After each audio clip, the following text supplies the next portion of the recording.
जय भीम, नमो बुद्धाय. भगवान बुद्ध आणि त्यांचा धम्म या डॉक्टर बाबासाहेब आंबेडकर लिखित ग्रंथाचं आपण अभिवाचन पाहत आहोत. आजपर्यंत 44 भाग झाले. 44व्या भागामध्ये आपण चंडालिका प्रकृतीची धम्मदीक्षा हे पाहिलं. आता पुढील भाग 45वा, पुस्तकातील भाग 8वा, पतित व गुन्हेगारांची धम्मदीक्षा. एका शिस्तहीनाची धम्मदीक्षा. प्राचीन काळी राजगृहात एक शिस्तहीन माणूस राहत होता. तो आईवडिलांना आणि वरिष्ठांना मुळीच मान देत नसे. त्याच्या हातून काही पापकर्म घडले की पुण्यप्राप्तीच्या आशेने तो यज्ञयाग आणि सूर्य, चंद्र व अग्नी यांची पूजा करी आणि आनंदी राहायचा प्रयत्न करीत असे. परंतु पूजा आणि प्राण्यांचे बलिदान यासारखे शारीरिक कष्टाचे कितीही विधी केले तरी सतत 3 वर्षे दीर्घोद्योग करूनही त्याच्या मनाला शांती लाभेना. शेवटी त्याने श्रावस्तीला जाऊन भगवान बुद्धांची भेट घ्यावयाचे ठरविले.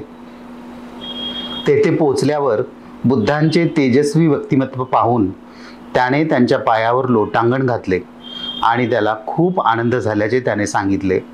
नंतर भगवंतांनी त्याला असे समजावून सांगितले की पशूंना बळी देण्यातील मूर्खपणा आणि ज्या विधींचा मनावर काहीही परिणाम होत नाही आणि ते केल्याने आदरणीय व्यक्तींविषयी कसलाही आदरभाव किंवा कर्तव्यबुद्धी यांची जाणीव होत नाही. शेवटी भगवंतांनी अशा काही गाथा म्हटल्या की त्यांच्या मुद्रेवरील तेजामुळे आजूबाजूच्या सर्व प्रदेशासह ते स्थान प्रकाशमान झाले. तेव्हा ग्रामस्थ आणि विशेषतः त्या मुलाचे आईबाप भगवंतांची पूजा करण्यासाठी तेथे आले. मुलाच्या त्या मातापित्यांना पाहून आणि आपल्या मुलाच्या विषयी त्यांनी सांगितलेली हकीकत ऐकून बुद्धांनी स्मित केले आणि पुढील गाथा म्हटल्या. थोर पुरुष हा ईर्षेपासून पूर्णपणे निरीच्छ असतो. तो स्वयंप्रकाशित असतो आणि तो प्रकाशातच निवास करतो. जर एखाद्या वेळी त्याच्यावर दुःखाचा आघात झाला तर तो विचलित होत नाही. निर्भयपणे तो आपल्या प्रज्ञेनुसार वागतो. शहाणा मनुष्य म्हणजेच भद्रपुरुष ऐहिक सुखांमध्ये गुंतून राहत नाही. संपत्ती, संतती, जमीन जुमला यांची त्याला इच्छा नसते. तो नेहमी शीलाचे सावधानतेनं पालन करतो आणि प्रज्ञेचा मार्ग अनुसरतो. तो संपत्तीच्या किंवा मानाच्या नादी लागत नाही. अस्थिर जीवन हे वाळवंटातील वृक्षाप्रमाणे असते. हे ओळखून प्रज्ञावान माणूस त्याच्या अस्थिर मनाच्या मित्राला सुधारण्याचा आणि त्याला सद्गुणाकडे वळवण्याचा प्रयत्न करीत असतो. यातील दुसरी कथा, अंगुलीमाल नावाच्या दरोडेखोराची धम्मदीक्षा. कोशल देशाचा पसेनजीत म्हणजेच प्रसेनजीत नावाचा राजा होता. त्याच्या राज्यात अंगुलीमाल नावाचा एक भयंकर दरोडेखोर होता. खून आणि रक्तपात यामुळे त्याचे हात रक्ताने नेहमी बरबटलेले असत. त्याचे कामच लोकांना जखमी करणे आणि मारून टाकणे हे होते. तो कोणालाही दयामया दाखवित नसे. त्याच्यामुळे अनेक गाव ओसाड झाली होती, नगरांची नासधूस झाली होती आणि प्रदेश उद्ध्वस्त झाले होते. ठार मारलेल्या प्रत्येक माणसाचे एक बोट कापून घेऊन तो त्यांची माळ आपल्या गळ्यात घालीत असे आणि म्हणूनच त्याचे नाव अंगुलीमाल असे पडले. एकदा भगवंत श्रावस्ती येथे जेतवनात राहत असताना त्यांनी अंगुलीमालाने केलेल्या अत्याचाराविषयी ऐकले. तथागतांनी त्याला सदाचरणी माणूस बनविण्याचे ठरवले. म्हणून एक दिवस भोजन झाल्यावर आपले पात्र चिवर घेऊन ते दरोडेखोर अंगुलीमाल राहत असे तिकडे निघाले. ते त्या बाजूला प्रवास करीत चाललेले पाहून गुराखी, मेंढपाळ, शेतकरी आणि वाटसरू मोठ्याने ओरडले, श्रमण, त्या वाटेने जाऊ नका. त्या वाटेने तुम्ही डाकू अंगुलीमालच्या हाती पडाल.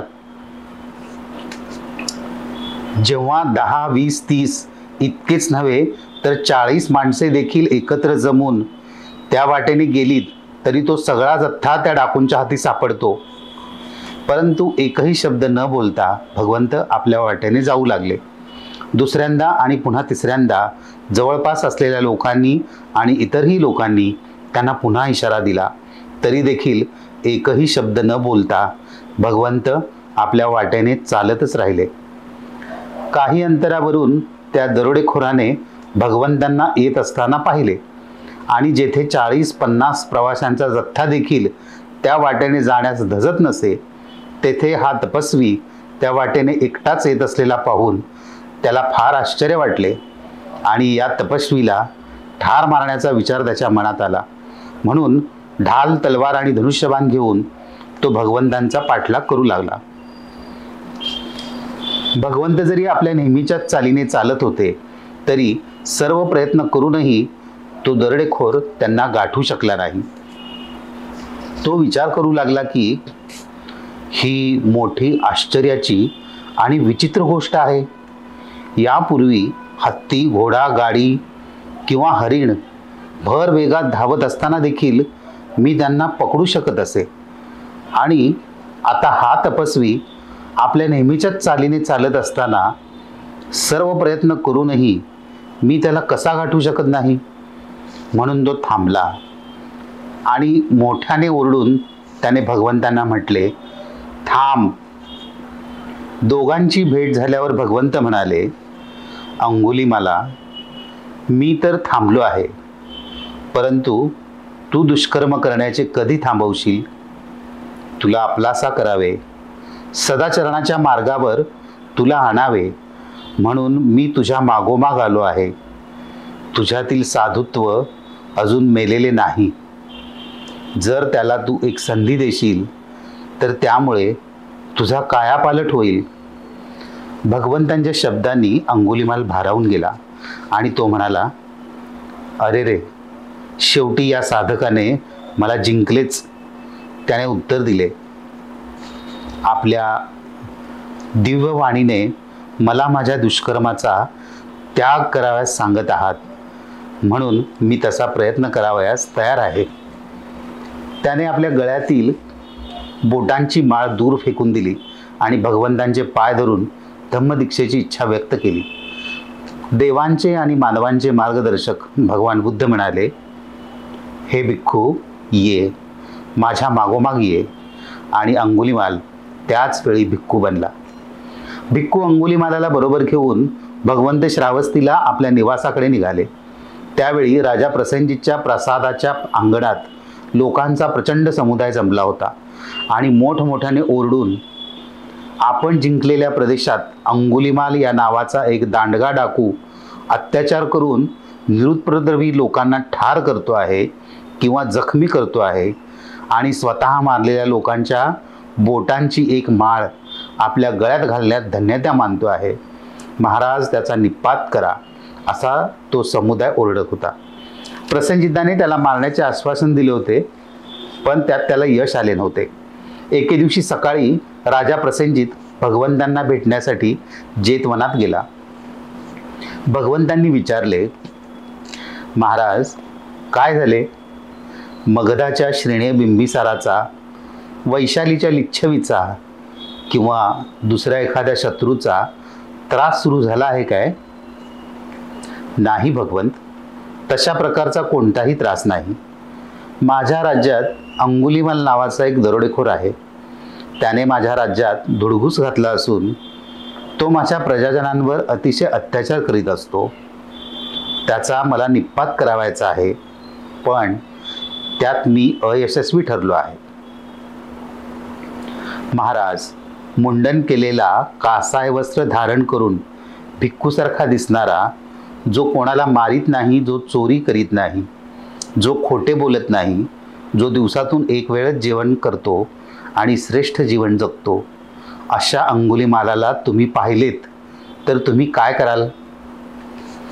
भगवंत, मी त्याला वंदन करील, त्याला भेटण्यासाठी उठून उभा राहीन किंवा त्याला बसण्याचे आवाहन करीन, अथवा वस्त्रे व इतर आवश्यक वस्तू स्वीकारण्याविषयी त्याला विनंती करीन, किंवा त्याच्या रक्षणाची आणि सुरक्षिततेची व्यवस्था करीन, ज्याचा तो अधिकारी आहे. परंतु असल्या दुष्ट आणि पापी माणसावर सद्गुणाची छाया तरी पडणे कधी शक्य आहे काय? त्याच वेळी भिक्खू अंगुलीमाल भगवंतांच्या अगदी जवळ बसलेला होता अंगुलीमालाकडे आपला उजवा हात दाखवून भगवंत म्हणाले, महाराज, हा पहा अंगुलीमाल. हे ऐकताच राजा भयाने निशब्द झाला आणि त्याच्या अंगावरील केस ताठ उभे राहिले. हे पाहून भगवंत म्हणाले, भिवू नका महाराज, भिवू नका. या ठिकाणी भिण्याचे काही कारण नाही. त्यामुळे राजाची भीती कमी झाली आणि तो स्थविर अंगुलीमालाजवळ जाऊन म्हणाला, पूज्यवर, आपण खरोखर अंगुलीमाल आहात काय? होय महाराज. महाशय, आपल्या पित्याचे गोत्र कोणते होते आणि आपल्या मातेचे गोत्र कोणते होते? माझ्या पित्याचे गोत्र गार्ग्य होते आणि माझ्या मातेचे गोत्र मैत्रेयाणी होते. गार्ग मैत्रेयाणी पुत्रा, सुखी हो. आपल्या सर्व गरजा पुरवण्याची मी काळजी घेईन. परंतु आता अंगुलीमालाने वनवासाची, भिक्षेवर जगण्याची व 3पेक्षा अधिक चिवर न वापरण्याची प्रतिज्ञा केली होती. म्हणून आपल्याला 3 चिवर वापरायला मिळालेले आहेत. यापुढे 3च चिवर, आणि ते देखील पंसुकुलिक म्हणजे कचऱ्याच्या ढिगाऱ्यावर मिळालेल्या कापडांचे राहतील. या कारणास्तव त्याने राजाने देऊ केलेले सहाय्य नाकारले. नंतर राजा भगवंतांच्या जवळ गेला आणि त्यांना वंदन करून एका बाजूला बसल्यावर म्हणाला, आश्चर्य आहे भगवंत, खरोखर हे आश्चर्य आहे. अमानुषाला, अपराजिताला पराभूत करण्याची आणि अशांताला शांत करण्याची भगवंतांची ही केवढी किमया. हा असा पुरुष आहे ज्याला काठीने किंवा तलवारीने मी जिंकू शकलो नाही, परंतु काठी किंवा तलवार यांचा मुळीच उपयोग न करता भगवंतांनी त्याला जिंकले. भगवंत, मला आता गेलेच पाहिजे, कारण बरीच कामे मला अद्याप उरकायची आहेत. राजन, आपल्या मर्जीप्रमाणे होऊ द्या. नंतर आपल्या आसनावरून उठून राजाने भगवंतांना अत्यंत आदराने अभिवादन केले व तो निघून गेला. एक दिवस चिवर परिधान करून आणि हातात भिक्षापात्र घेऊन अंगुलीमाल भिक्षेसाठी श्रावस्तीत गेला असताना एका माणसाने त्याला वीट फेकून मारली, तर दुसऱ्याने सोटा मारला, तिसऱ्याने खापरीचा तुकडा त्याच्यावर फेकून मारला. त्यामुळे त्याचे डोके रक्तबंबाळ झाले, त्याच्या भिक्षापात्राचे तुकडे तुकडे झाले व त्याचे चिवर फाटले आणि तशा स्थितीत तो भगवंतांच्या समोर येऊन उभा राहिला. तो जवळ येत असताना भगवंत म्हणाले, हे सगळे सहन कर अंगुलीमाल, हे सगळे सहन कर. त्याप्रमाणे भगवान बुद्धांची शिकवण स्वीकारून डाकू अंगुलीमाल एक शांत पुरुष बनला. मुक्तिसुखाचा आनंद घेत घेत तो म्हणाला, ज्याच्या ठायी पूर्वी अनस्था होती तो आस्था दाखवू लागला.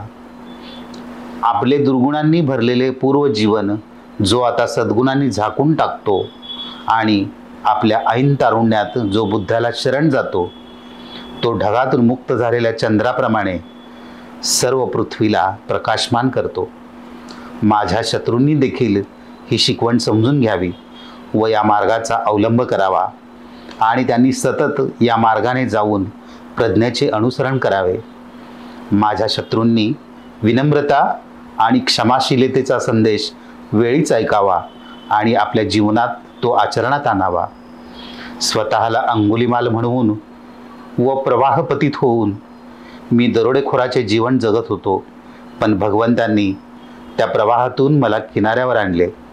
अंगुलीमाल म्हणून मी रक्ताने माखलेला होतो, परंतु आता मी मुक्त झालो आहे. धन्यवाद. जय भीम. नमो बुद्धाय.